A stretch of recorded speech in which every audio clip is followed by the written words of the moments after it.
Hello everyone, it's David again, and I am recording on Season 1, Episode 19, Babylon Squared. Now I do want to caution everybody, I have it numbered Episode 19, however, since last time was in episodes Part 1 and Part 2, Warner Brothers has counted it as 2 separate episodes instead of 1. And so, from what I have numbered, you're now going to start seeing a divergence between what I have and what Warner Brothers has. And then, of course, as the movies get thrown in, you'll see a further divergence in the numbering system. So, this one I have numbered 19. You might have it numbered, I think, 20. Babylon Squared. And we start off with a tachyon burst that was detected in Sector 14. Now, that's been off limits since Babylon 4 was lost. So they sent a Star Fury out to investigate. We flash on over, and it was still kind of putzing its way through space. I guess it was a trip of over 2 hours. So we flash on over. Sinclair and Michael Garibaldi are down having breakfast. And Sinclair and Michael Garibaldi, because Ivanova hates mornings, and so everyone, it's kind of the thing with her, and they lull her to sleep and make her think that she slept through breakfast. So she gets up and runs off thinking, I've left my post without coverage. I was just going to get a quick bite to eat, but now all of a sudden I've slept through breakfast. However, it doesn't take her very long to find out that Garibaldi and Sinclair have tricked her, and all of a sudden you hear, "Garibaldi, you're a dead man!" Heavily manned, and that's where it comes from. So, we jump on over, and we see that this little Star Fury comes upon where Babylon 4 was. All of a sudden, a big, bright flash happens, and then he starts screaming, and we cue on over to the entrance theme. Dun, da, da, da. They can't communicate with Alpha 7, and his fighter is returning on autopilot, so they don't know what the heck is going on. As soon as his little Star Fury pops up, there's no life signs, and the pilot is dead. Now, what on earth was that all about? There was no carbon scoring or anything to indicate a battle or that he was boarded. So what on earth happened to him? Well, it appears he died of old age. Huh? Now, can anyone put down for... I know that tachyon waves and stuff like that are being investigated. It's where they're trying to infuse some science fact with the science fiction, and that tachyon waves have been or are involved somehow, or may be involved in the very far distant future with time travel, with actual time travel. So if anyone can figure out or knows anything about that, if you could post that on the commentary, I would really appreciate it. They end up ordering, of course, that to route all the traffic in that Sector 14 clear. And eventually we see on there Babylon 4, in fact, kind of shimmers and then all of a sudden reappears. Okay, we see Delenn. She takes out her little flyer without use of a pilot. It's just her by herself. She flies out to seemingly the middle of nowhere, and after a period of time, a Charlin warcruiser pops up. And her flyer goes zoop and docks with this Charlin warcruiser. I believe it's spelled Sharlin for those of you who want to research it a little bit further. All of a sudden, Babylon 5, much to their shock, is getting a distress call from Babylon 4. Well, they did what's called a secure code, and that's basically like a subtext or something that verifies that you're getting this code or this order or this message from the actual Babylon 4. And sure enough, the security codes match up, even from 4 years previous. They get the, we need help message, and they said, about how many people. They were estimating about 1,200 to 1,300 people. And sure enough, the date stamp is from 4 years ago. So, as they get closer, all the information starts to point to this is, yes, an actual Babylon 4 that has somehow miraculously been zipped from the past. Now, if you don't like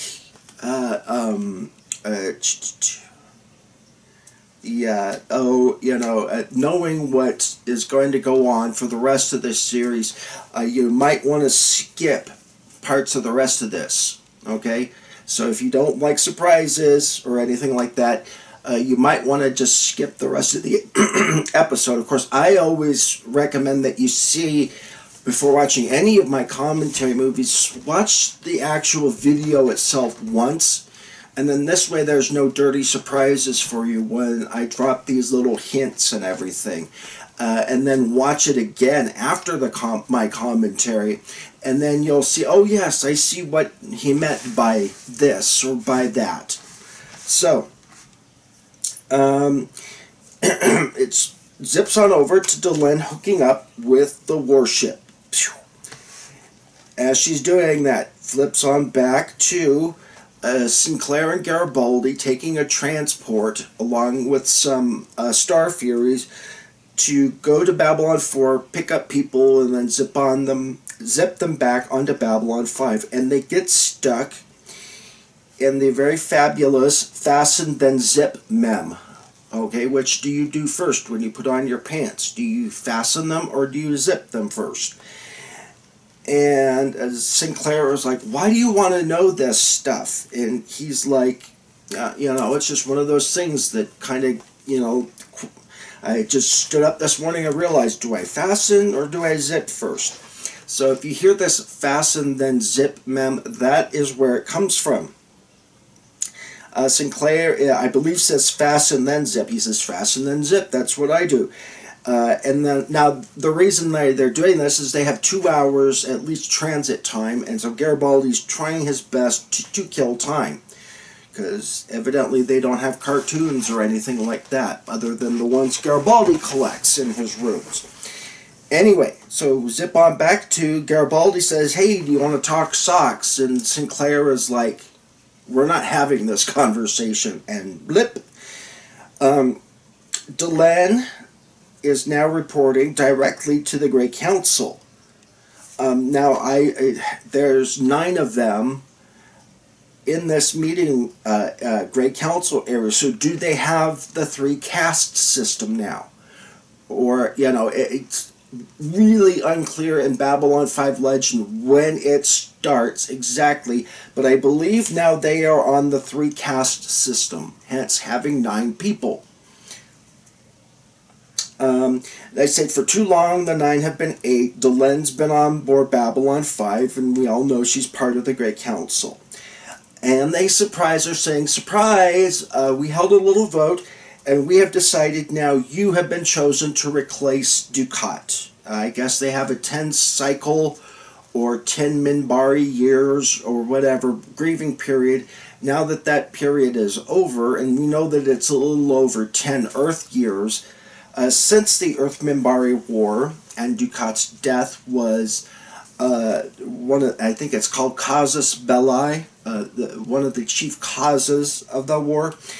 And so Delenn starts having, I don't know if it's a crisis of faith or what.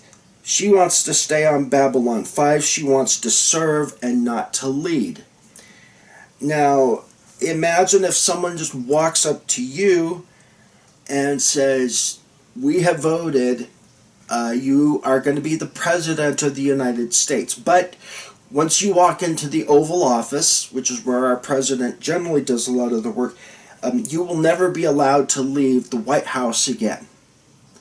So, You get all this, hey, we're going to put you in charge of the United States of America, but you can never leave the White House once you step foot back in across the threshold. Would you do it? I'd be interested to know, would you or would you not? And if you come from a different country other than the United States, I'd really appreciate it if you would put down, yeah, sure, I'd live at 10 Downing Street for the rest of my life. Yeah, that would make me go, ugh, and I can see Delenn's hesitation too. A great honor, but at the same time, I mean, do you get at least familial visits, or and I take it they never marry either. So do they have it? Which is odd too, because we also know Valen had a wife. So anyway, back on here. Sure enough, as Sinclair and Michael Garibaldi's transport comes tootling on by, they do in fact find the actual Babylon 4 in Sector 14. So they pass through a little tachyon distortion field, and it ends up starting off with Sinclair and Garibaldi doing a PPG battle with the really crazy guy. Evidently, when he's been flashing back and forth through time, that makes you a little bit loopy in the head, and I'm sure you can imagine why. Michael Garibaldi comes up from behind, whacks him upside the head, disarms him, and then on he goes. A little bit later, we have a guy named Major Lewis Crane of Babylon 4, and he comes in and introduces himself. He was supposed to be in charge of Babylon 4 until Commander Sinclair, I guess, was going to take over at that point.